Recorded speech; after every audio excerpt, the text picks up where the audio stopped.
Hello, system thinkers. Welcome to The Question, a live collaborative learning show committed to broadening your perspective on design systems. I'm your host, Ben Callahan, founder of Sparkbox and Redwoods design system community, and you're listening to the episode 078 Deep Dive with Kacey Wood, where we're discussing the psychology of design systems. If you have a moment, please get subscribed to the show out at bencallahan.com/thequestion. Let's get into it. Tell us a little bit about your background, and I'm especially interested because I know you've just recently transitioned into a new role. So give us just a tiny bit of your background and then tell us what you're doing now.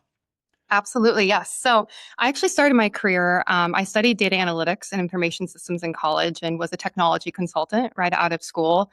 I worked at EY doing just kind of consulting for larger financial organizations, and it was great. I thought my systems mindset actually came and stemmed from the data side of things. But I always felt like there was something missing.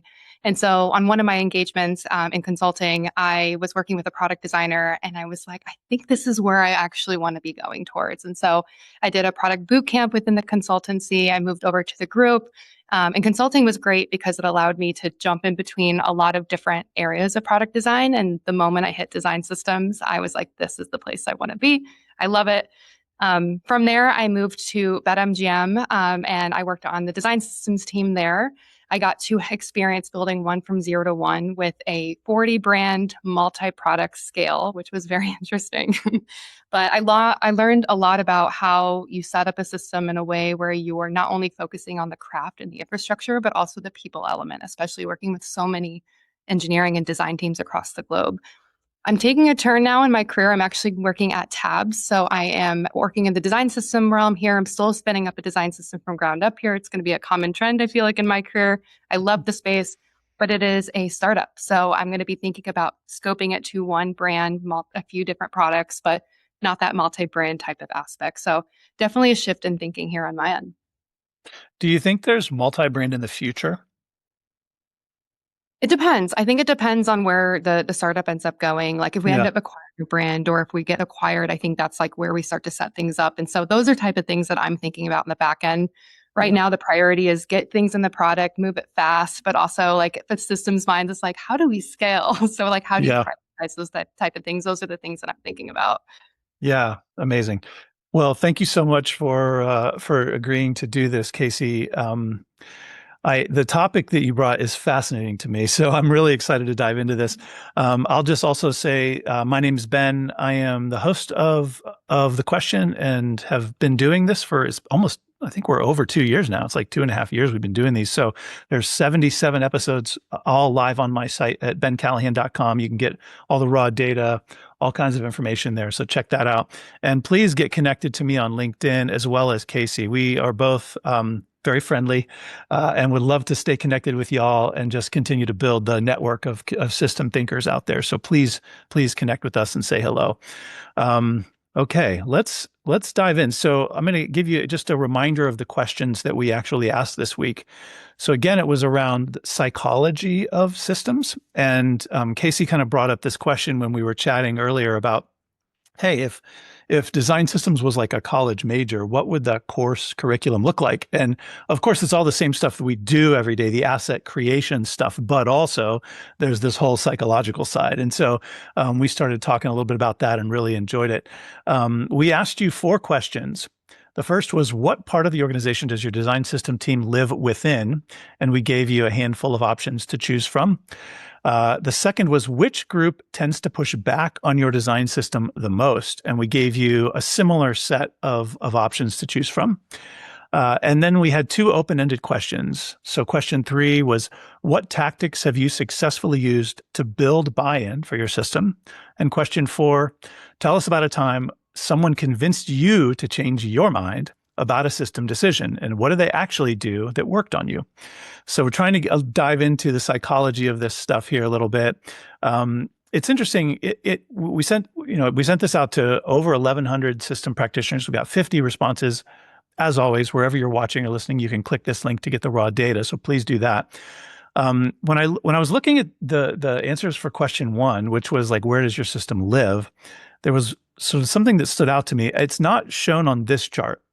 because I modified this because of this learning. But the top answer was designer UX, but the second was other. And so that anytime the other answer that we give is like up there in the top, it makes me think, okay, did we mess up the question somehow? Like what did we do wrong? And so I started digging in. And Kacey, I don't know if you saw this, but there were like 16 others, I think. And out of those, 10 were folks who said that their system doesn't report up to a single group, but that they have folks basically on loan to them from multiple parts of the org. And of course, this happens a lot in systems, right? I mean, so that's just a miss on our part for not giving you an option to choose. But so I put shared across teams here. So this is a new item that you didn't get to choose, but we sort of kind of collected from the others and categorized here. So you'll see those are the top two. I do think, of course, with a question like this, we're biased a bit in the group, right? I think we do have a stronger group of designers here than we do other disciplines who attend the question. So that's just something to keep in mind as we ask this. Kacey, what were you looking for in this one? What did you think we'd see? This one was more just out of curiosity. Every single person that I chat to in the design system world, sometimes, like for me, I feel like their org is structured very differently. And I think Yeah. what's very interesting about how the org is set up, I think the design system has to function very differently, and it also impacts the type of people that you're interacting with beyond like the IC fundamentals work. That's right.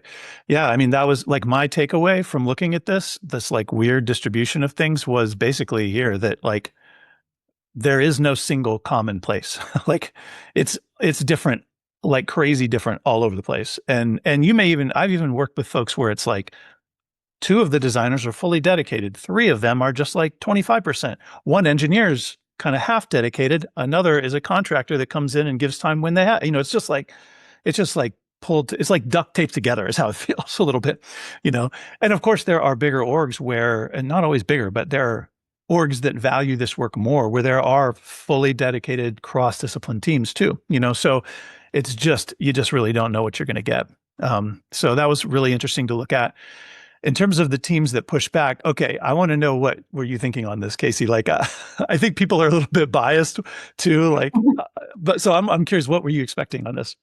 I wanted to dive into the internal versus external and like what that looks like. And I think this is something I wanted to hear from everyone here as well.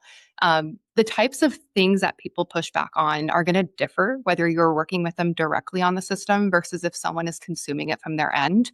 Hmm. And in my mind, psychological wise, you're reacting to that pushback differently if you were working with someone versus external. And so what I wanted to deep dive here is just to see the commonality of how often you're working externally versus internally.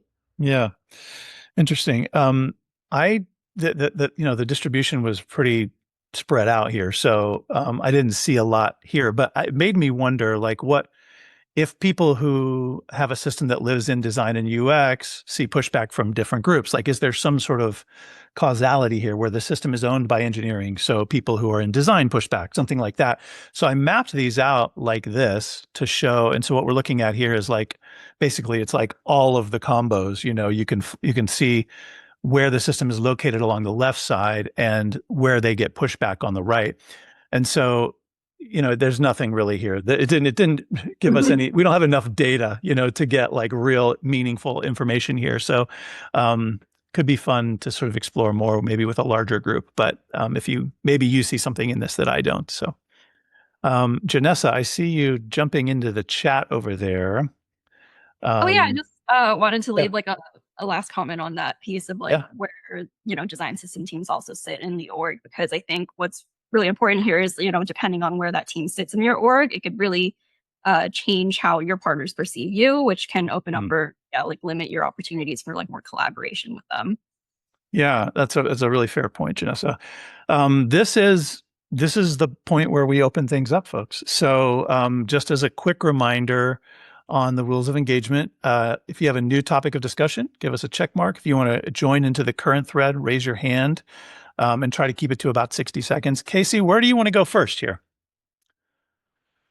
Let me look. I think I would love to dive into experiences of what are gut reactions based on what you've been hearing so far. Yeah. Talk to us about like your current your current org structure and how has that impacted where you have seen your current design system work, and Yeah. how the type of people that you've been working with.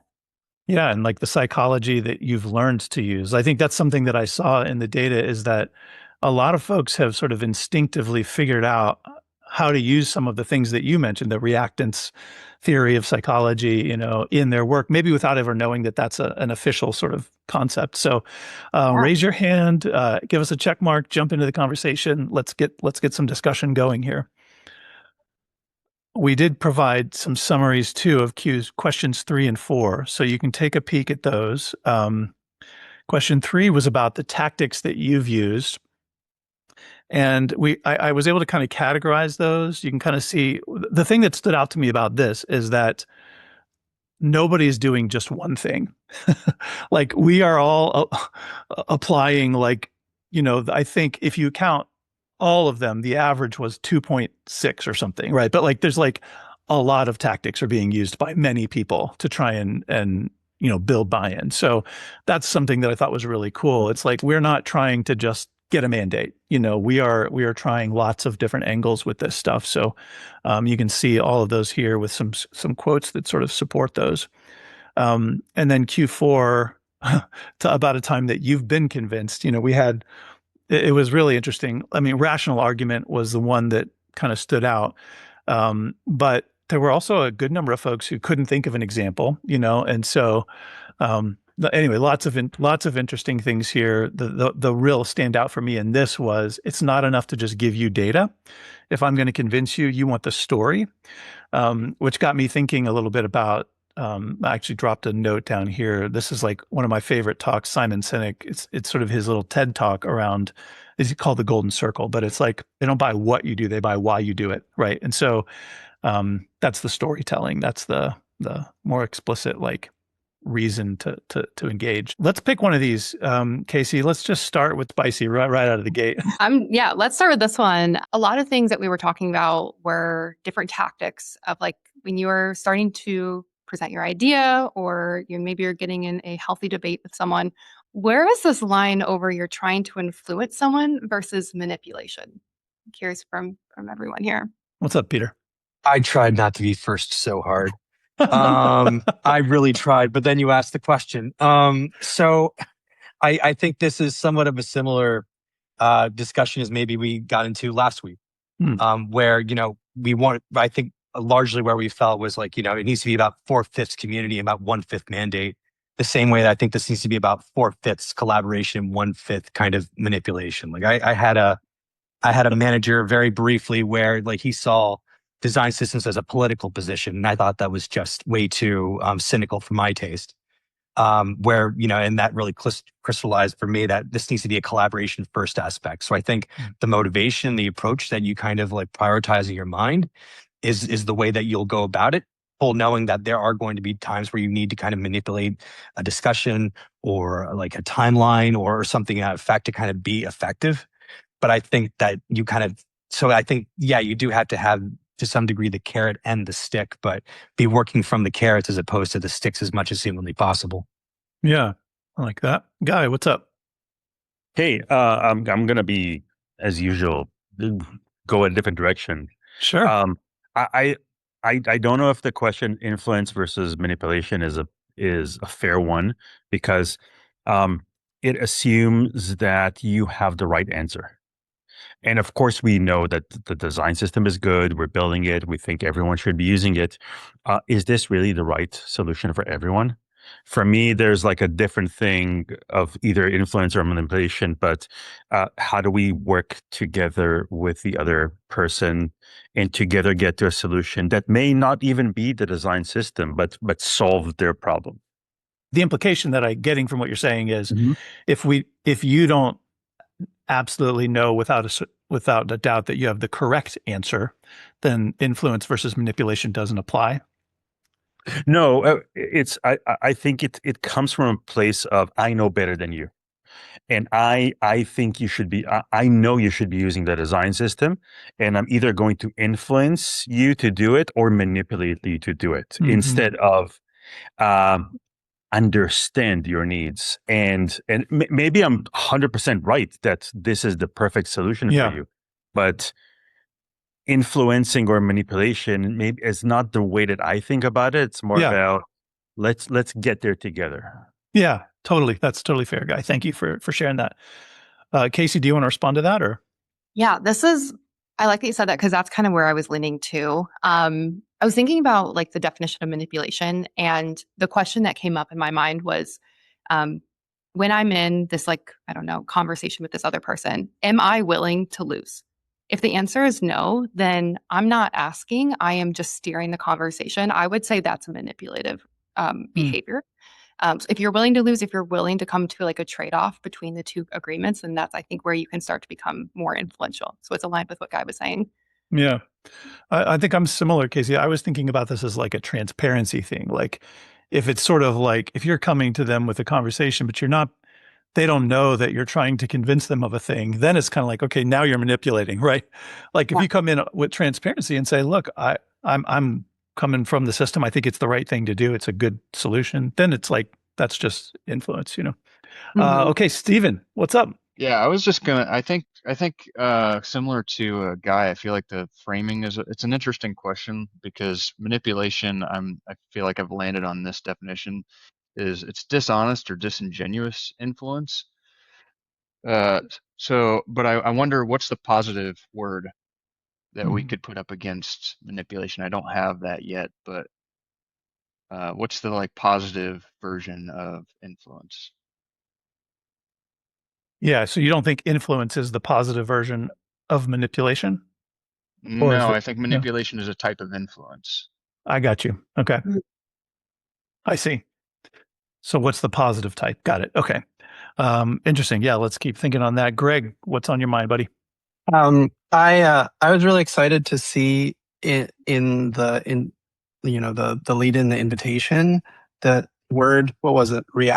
Not reactance. Yeah. Reactance, because I didn't know that term, but I read it and I was like, oh my God, like I needed this word in my life. And I think this is where it comes into the conversation, because I think it's like the inherent need for influence or manipulation is because this thing exists, right?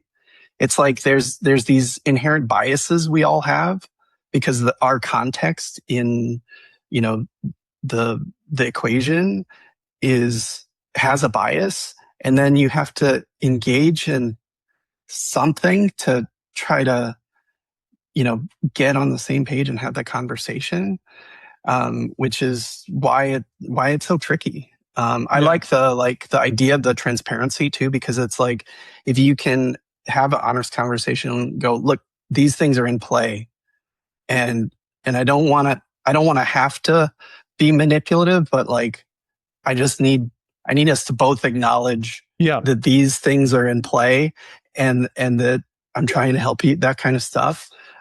So yeah, I'm looking for a positive word for those things too, but there's definitely there's something there that we shouldn't ignore and acknowledge in all those conversations. And I don't think enough people do that, and that's part of the problem. We're kind of like already hardwired.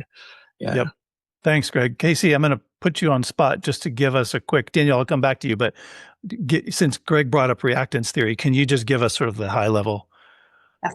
Yeah. Yeah. So similar to what Greg was saying, the high level of reactance theory is this response to, like, if you were being told what to do, innately you ultimately feel like you have limited freedom of choice. So you resort to the only option of choice that you have, which is to go against what they were recommending. So I like to think about this like with my sister. So growing up, she was a very picky eater. And because her sister, me, told her that, oh, this specific food is really good, you should try it. And she's like, I will never try it. That's the worst thing in the entire world. She went off to college and tried it herself. And she was like, actually, it's not that bad. Yeah. But because I was the one telling her that, she resorted to being like, I'm never going to try it, and reacting to that. Got it. It's so interesting because when you read through the answers that folks gave us in question 3, which was what are the approaches that you're trying to sort of influence the org to use the system or generate more buy-in for the system, it acknowledges this without talking about this. It's like the actions that we list are things that make sense with that as sort of an understanding. So it was pretty cool to see that kind of show up almost like in a hidden way in the data. Thanks for bringing that one. Daniel, what's up? Yeah, I feel like when I think of a lesser, darker way of manipulation, I just think of the concept of like having skin in the game. So if there are people that you want to influence or want to make sure that we're on the same page, if they have skin in the game, they're more likely to adopt whatever it is that we're working on. So yeah, that's all I really wanted to add. Yeah, that's a great call. And that actually shows up quite a bit in these stories as well. Let's see, it was co-creation, shared ownership, that sort of thing, Daniel, I think, which is what I hear you saying. Like if they're a part of the process, you don't even have to resort to persuasion at that point. Yes, exactly. So rather than prescribing like, hey, this is what I think, let's come to the table together. Like, do we agree on it? Or like, what are the things that we would want to change? So then you're also agreeing on it. And then you can be an evangelist without me being in the room. Yeah. And that aligns with what we heard from Guy at the beginning of this. So yeah. All right. Last one on this topic, Janesa, and then we'll get to a new question, a new thread with Guy. What's up? Yeah, I just wanted to go back to the reactance theory really quickly. Yeah. I think when it comes to like my approach on having designers adopt our design system a bit more, and like start to use our components, I kind of have this like counterintuitive approach, I realize, of like basically telling them like, you don't have to use the design system, but here are the benefits if you do, right? Like you are signing up for this contract. There's a lot of like more automated links happening when we have updates. But again, it's your choice based off of the urgency of your timeline. How important is it that you make this custom? And just event. I guess like apparently just like giving them the freedom of choice in a sense. I guess there's a little bit of psychology too, right? Of like giving them the choice to decide if it really makes sense for them to adopt that design system like component, or if they really want to make something custom built. Yes, I love that actually. And one of the things that I work with, the teams that I work with on is we kind of steer people towards thinking of this almost as like a funnel, like a traditional marketing funnel, because what we really want is them to choose the system. And so we use these three ideas of like awareness, assessment, and adoption of different levels of the funnel. So the top is awareness, just like, do they even know this is a thing they could consider, right? And then an assessment means we give them everything they need to assess the system, to make a choice. And ideally they choose to, and that's where we get to that bottom layer of adoption. So it lines up perfectly with what I hear you saying, Janesa. That's awesome. Amy, do you have a continuation on this thread? Okay, give it to us, and then we'll jump to Guy. Yeah, just something I wanted to note is the power dynamic that's also at play here. And I think manipulation can kind of become a thing because of the power dynamic. That can come from the people in power and also the people who are not in power. Because some systems are like, design systems are not necessarily always the people in power, or depending where that reporting structure is, like who are the powerful voices in the room who have that influence? And are you trying to drive change from the design system team, or a place where of lower influence in the company as opposed to higher influence? And then also there's that internal dynamic of the power that like the design system team can have, but also like that influence and power from external contributors. Yeah. I'll just kind of leave it there. I think people will have a lot of interesting thoughts on that. Yeah. Kacey, what does that bring up for you? It made me start to think about that first question we have is like, where does the design system sit within the org? So first is, if you're sitting very, very far away from the leadership team, what is the correlation to leadership buy-in? I'm also thinking about company goals, group goals, the values as well. All of these play a part in terms of the direction of decisions that are made. So if you're focused on shipping at speed, are you going to be also trying to have the quality that you need? And so how do you try to propose something that you're maybe you're proposing something for the quality of the design system that may not align with the company goals of trying to move quickly? And so a lot of this is, you have to play a part of all these different factors when you're trying to build this like tactic of reasoning. Yeah. Any other final thoughts on that?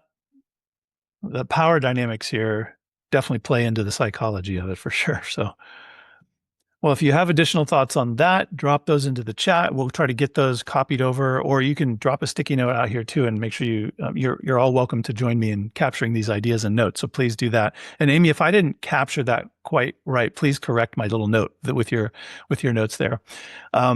Let's jump to Guy with a new topic. I'm assuming with the yes, a green check.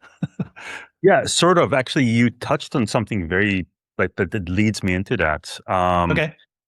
And it continues the conversation about manipulation and influence and that kind of thing. Throughout my career, even before design systems, it took me a while to learn that educating people doesn't work.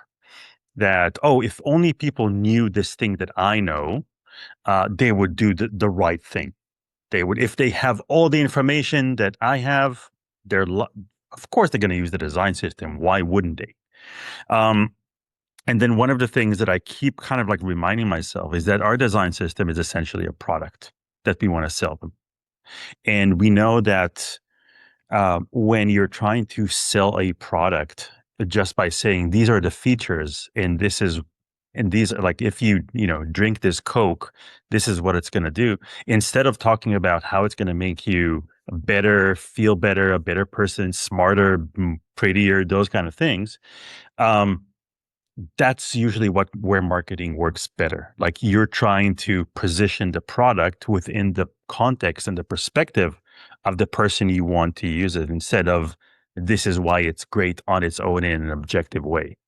And I think this is kind of like what I was driving it at earlier when I said, I'm not trying to, yes, I want them to use it, but I want them to use it because they want to use it. Yeah. So what does that mean for your approach then? Are you looking at like more traditional marketing techniques and trying to apply them to your system stuff? And not explicitly, but implicitly, yes. Like I'm thinking, okay, why would anyone want to use this design system in the current context of that team and that product? Yeah. Nice. So that's like kind of like, in a way, it's doing UX, right? It's like, okay, like what is like empathizing with them, and like what are the problems they have, and how can we solve their problems using the design system, not just apply a design system as a a CF. Yep. Love it. Yeah, making it valuable, basically. Yeah. Okay. What do you mean by curse of knowledge, Kacey? It's one of the psychology behavioral concepts that I threw in there, but it's essentially what you were saying, Guy. It's once you know something deeply, you can't remember not knowing it. So since us being experts in the design system, we will overestimate how obvious the system is to everyone else. Love that. Yeah, Kacey, give us so tell me why you put these in here, and then give us just like a quick 30 seconds on each, if you don't mind. Yeah, absolutely. So the reason why I threw these in there is because once I started deep diving in reactance theory, I found these 6 to be pretty correlated with the art of convincing and the art of trying to build tactics for presenting your ideas. And so I'll go through these a little bit, but I'm curious if anyone has experience with these, whether you were mindful of it while you were convincing, or if it was more like side of mind. But beyond reactance theory, to the right, the endowment effects of the status quo. So it's this concept of so people overvalue what they already have and they hate giving it up. I like to see this a lot with tools. So if the tool that you have today is working, it's fine. It's not the best, but like the cognitive load to learn another tool, even if it's going to be significantly better, people may not decide to do that because of what they currently have, like their knowledge base today. The curse of knowledge, just walked through that one. Then this second row, so social proof. Guy, you were kind of hitting this a little bit, but people adopt what they see their peers adopting. So like if I see someone else on another team using the design system and I'm seeing that they're seeing it positively, I'm going to be more inclined to be using the design system. I was telling Jeff this earlier. So the IKEA effect, this one's really interesting. So it's the bias for people. If you are building something, you're going to lean towards it and actually want to be a part of, like want to use it. So This one is one that I typically like to do as well, like, especially with contributions. So giving people a win inside the system, it helps them feel like they have an opportunity to be a part of it and want to push it forward and have success with it as well. And the last one here is the foot in the door. So maybe instead of focusing on the larger initiative of pushing the design system out as a large batch, try to think of it as small increments. So if you can get a small win, improve the worth, more people are going to be inclined to try it out for another increment and another one until you can actually get to the larger goal. That's so good. Yeah, that one to me connects with an episode we did with Davey back in, gosh, it's been over a year, about micro adoption, just the idea of like completely expanding what we mean by adoption. Reading the documentation is a form of adoption. Like just make it super easy to become a user. Very simple steps. These are great. And I think Jeff is actually assembling some IKEA furniture, is what he told us. So he gets a gold star for today. While we're on this subject, I also dropped in. I was talking with my youngest the other day about they're just getting ready for, thinking about college and stuff. And we were talking about some things, and they brought up this Aristotle's modes of persuasion. So they're my kid if they're bringing this kind of stuff up. But I loved this. I actually hadn't really read much about this. These are words that I've heard of, but never in this context. And so this is sort of old school Aristotle writing and thinking around how do you convince somebody, And so he lists these three. You kind of need a little bit of each of these, ethos, pathos, and logos. So I put some of that in there in a link out if you want to go take a peek at that. But I would think about this in systems work as like, it's not enough to just do the logical, like here's the assets. Of course, they work, use them. Like we got to appeal in these other ways too. So cool stuff. All right, where to next? Janesa's got something. What's up? Oh, just wanted to add like a quick thing too on the modes of persuasion. I think it's really interesting. And I feel like we all probably naturally like kind of incorporate this whenever we're thinking about, like adoption or getting people more, buy-in into the system of like understanding who your audience is, besides just, the logical benefits involved with adopting, understanding what is their goals, what are they most interested in, how can you best connect with them in a way that is least resistant. Mm-hmm. Yeah, I love that. And it's like a thread that I'm hearing in what you all are saying is that there's not a single solution, right? Like each potential consumer subscriber maybe has different goals, maybe has different needs, maybe you need to connect with in a different way. And so this gets to this art of like the storytelling for the audience, and that's like, it's a lot of work to have to imagine sort of what's the right story for this audience all the time. But that is a big part of what we have to do as systems folks, I feel. So that's a great call out, Janesa. Thank you. All right, Kacey, what's on your mind?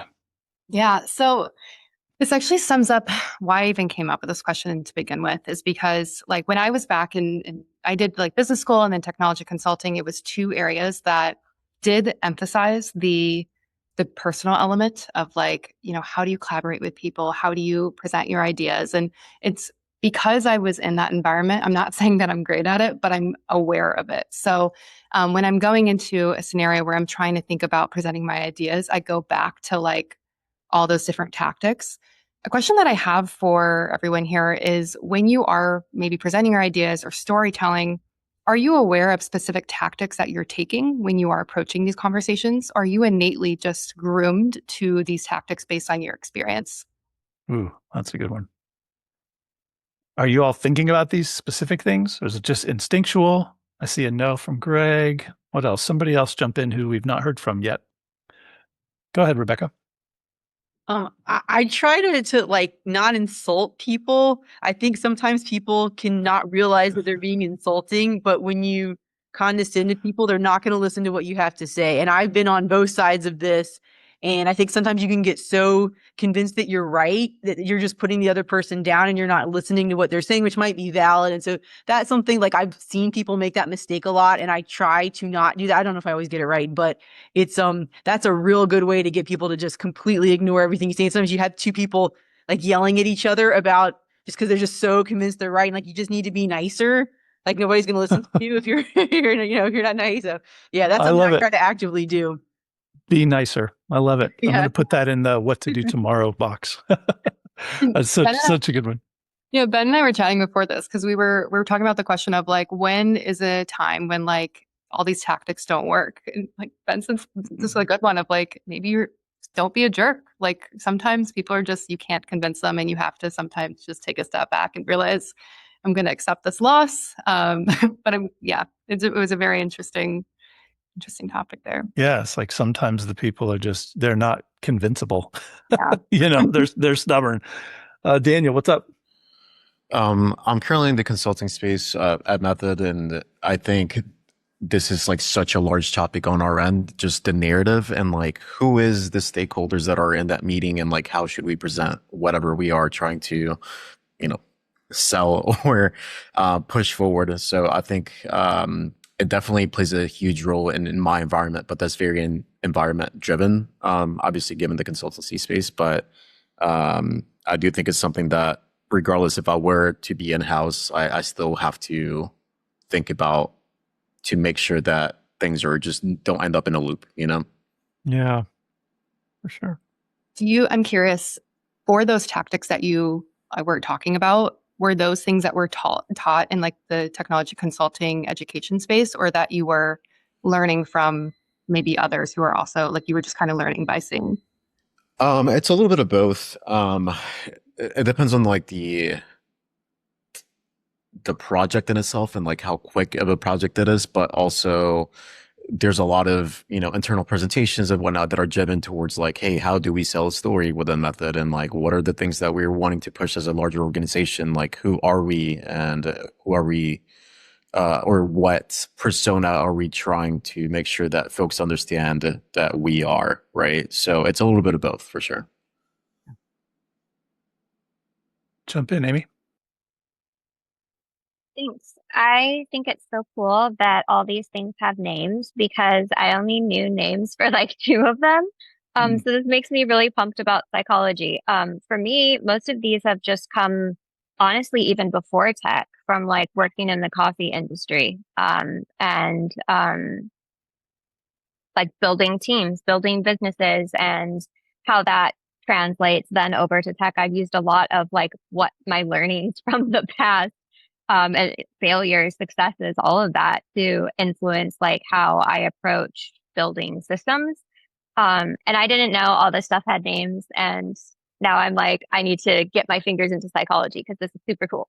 Yeah, that's so true. And Amy, I totally forgot about your background, but yeah, like the importance of customer service in that space is such a perfect passover to what we need, maybe not the customer's always right, but some sort of like acknowledgement that, gosh, a big part of our work is just making sure we're serving those consumers really well, So that's cool. You need to write an article about that, Amy.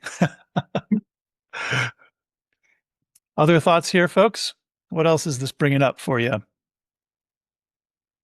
One thing I will say, I'm seeing a lot of chat on this, so I would also love to hear from you all. But Kyle talked about like soft skills play a large part of this topic.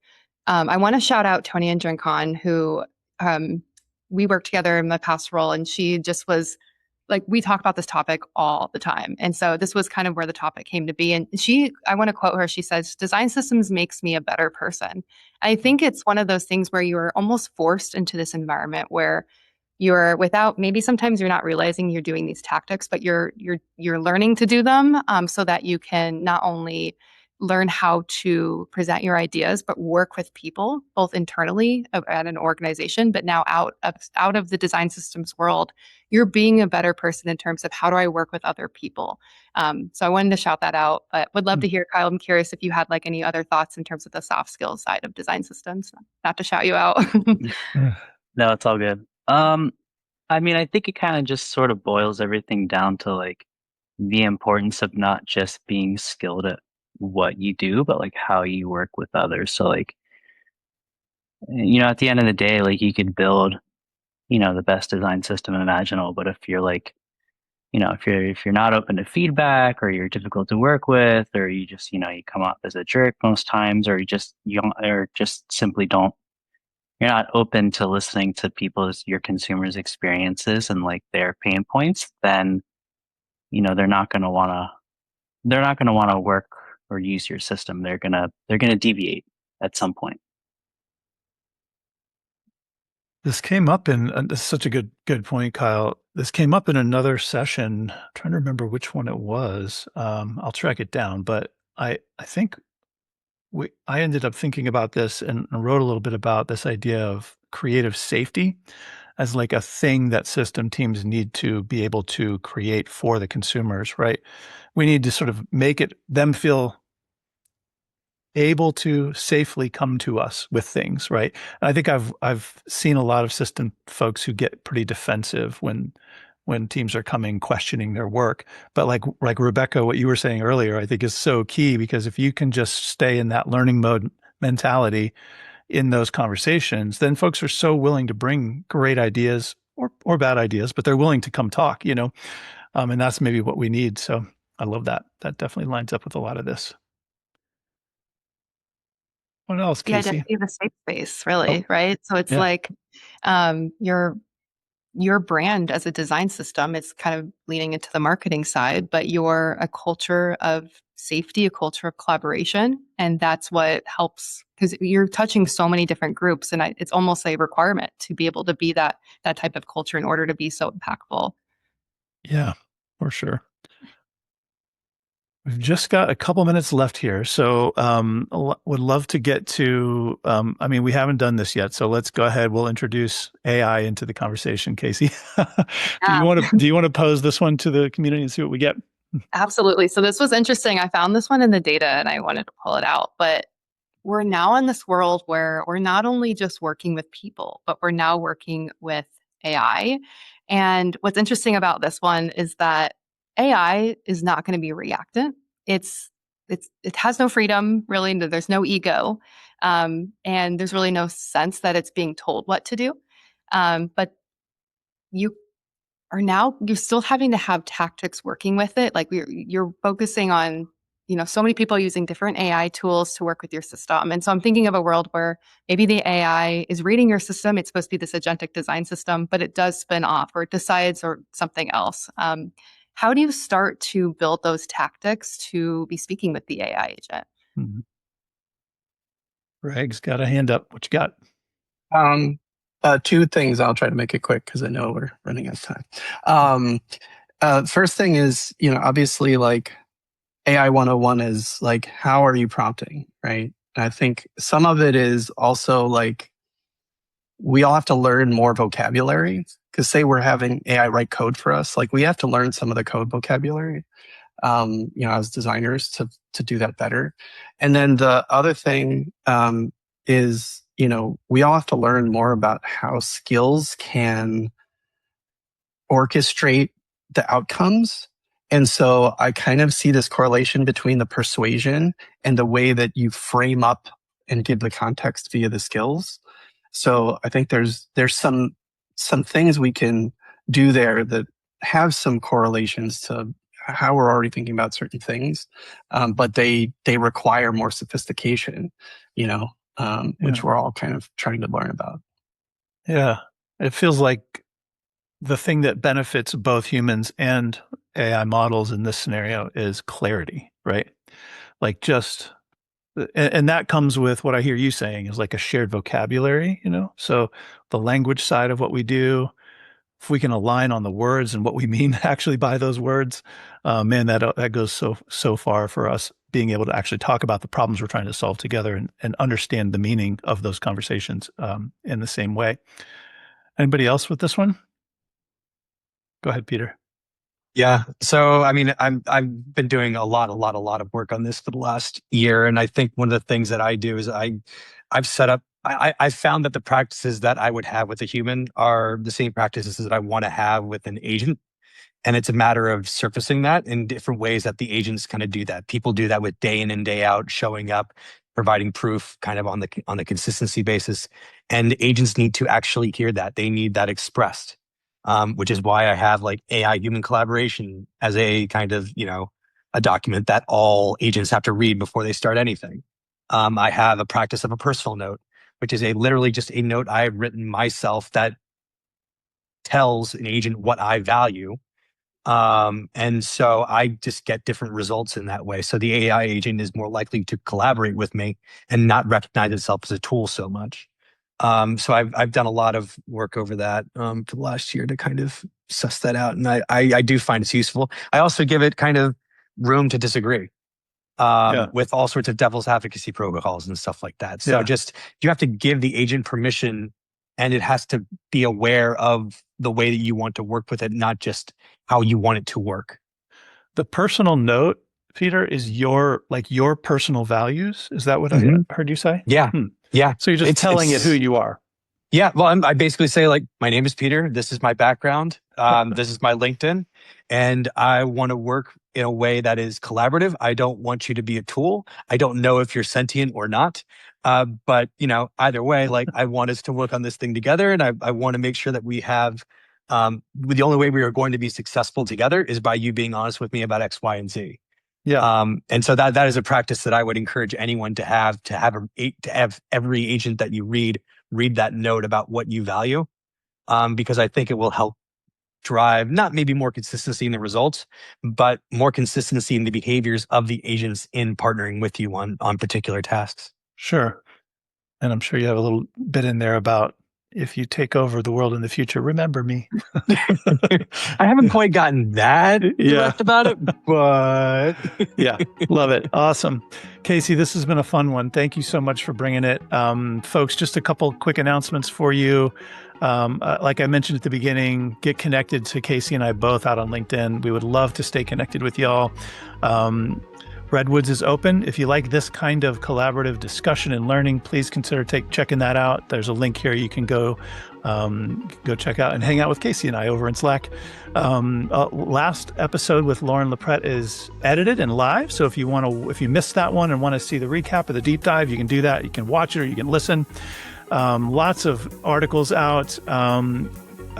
Kevin from Redwoods just released, he's got sort of a soft launch of Spectral, which if you're trying to find some cool way to integrate AI in a really healthy way into your system work, this is a really cool tool. So get on the short list here if you want to get access to that. And then Dan also has been working on this tool called Spare Brain, which lets you kind of evaluate your products using a suite of agents to kind of like really critique it in interesting ways. Super cool stuff. Murphy is always writing. Frank just launched a 3-part series on this stuff. So there's so much good material out there, folks. And then, of course, Guy's podcast got a couple new ones. Zero Height just launched a new maturity model. There is a ton of material. And yeah, it's always fun to see every week, every episode, there's new stuff. Kacey, you rock. Thank you so much for bringing this question. Thank you so much for having me. I loved it. Thanks for everyone for also answering this great convo. Yeah, we'll see you all in a couple weeks. Cheers. Bye. Thanks, everyone. Bye. Thank you so much for joining us on this episode of The Question. Remember, you can get access to the raw data, the collaborative Fig Jam, and all of the recordings for this episode and many more on my website, bencallahan.com. If you or your team could use an outside perspective in your design system efforts, I'd be honored to support you in that way. There's more information about my coaching and consulting offerings over on the site. And if you need a hand building a sustainable design system program, my studio, Sparkbox, is standing by ready to partner. Hiring Sparkbox is an investment in your design system and your team. Reach out and let's see if there's a good fit. Thanks for being here. And remember, stay in learning mode.